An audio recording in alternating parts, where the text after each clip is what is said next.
کیا آپ جانتے ہیں کہ حضرت ابراہیم علیہ السلام نے کس موقع پر 3 مرتبہ جھوٹ بولا تھا اور کیوں بولا تھا؟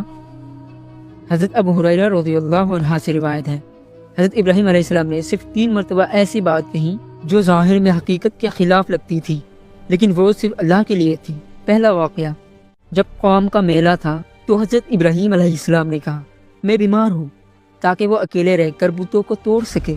دوسرا واقعہ، جب لوگوں نے ٹوٹے ہوئے بت دیکھے اور غصے میں پوچھا کہ یہ کس نے کیا، تو حضرت ابراہیم علیہ السلام نے کہا یہ ان کے بڑے بت نے کیا ہے۔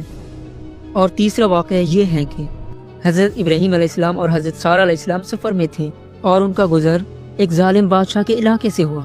بادشاہ کو خبر دی گئی، بادشاہ سلامت، ایک مسافر آیا ہے، اس کے ساتھ ایک بہت خوبصورت عورت بھی ہے۔ بادشاہ نے حضرت ابراہیم علیہ السلام کو بلایا اور پوچھا اے شخص، وہ عورت کون ہے؟ تو حضرت ابراہیم علیہ السلام نے اپنی جان اور عزت کی حفاظت کے لیے کہا کہ یہ میری بہن ہے، یعنی دینی بہن۔ پھر وہ حضرت سارہ کے پاس آئے اور کہا اے سارہ، اس زمین پر میرے اور تمہارے سوا کوئی اور مومن نہیں۔ اس بادشاہ نے مجھ سے پوچھا کہ وہ عورت کون ہے، میں نے تمہیں اپنی بہن بتایا ہے، اگر بادشاہ پوچھے تو میری بات کو جھٹلانا مت۔ جب حضرت سارہ کو بادشاہ کے پاس لے جایا گیا تو اس نے بری نیت سے ہاتھ بڑھایا اور اسی لمحے اس کا ہاتھ سخت ہو کر جم گیا۔